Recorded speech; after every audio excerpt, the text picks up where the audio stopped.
Bonjour et bienvenue donc au volet formation professionnelle en coaching évolutif.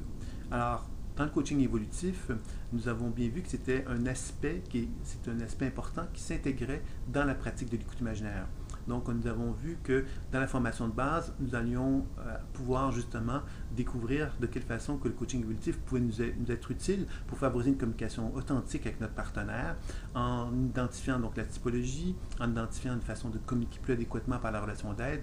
et évidemment en étant en mesure de pouvoir utiliser la suggestion. Dans la formation professionnelle, nous allons aller un peu plus loin, dans lequel nous allons apprendre à développer ce que j'appelle l'activation intuitive des ressources créatrices,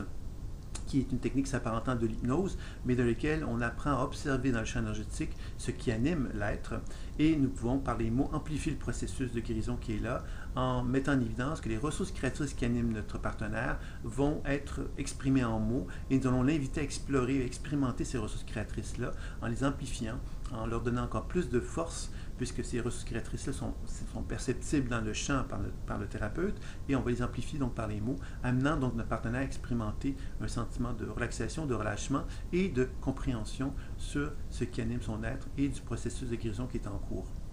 Il y a également, évidemment, dans cette formation professionnelle, un volet qui s'appelle la multiconscience thérapie, qui va nous permettre, toujours en utilisant la coaching évolutive, de reconnaître qu'il y a plusieurs énergies psychiques qui animent un même champ énergétique et qu'il est donc possible de travailler sur plusieurs énergies psychiques différentes lors d'un soin.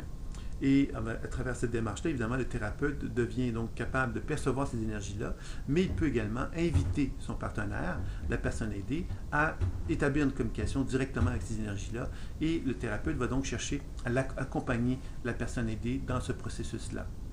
Donc, le coaching évolutif dans la formation professionnelle va finalement nous amener donc à développer chez un client une autonomie de plus en plus importante qui va l'amener donc progressivement à pouvoir se sentir de plus en plus solide en lui et envisager évidemment qu'il puisse donc arrêter la thérapie, puisque c'est l'objectif évidemment de toute thérapie, qu'un partenaire puisse arriver à se sentir bien et qu'il n'ait plus envie donc de poursuivre la thérapie en question. Donc voilà, c'était ce que j'avais à vous dire concernant la formation professionnelle. Je vous invite à continuer votre visite. À très bientôt.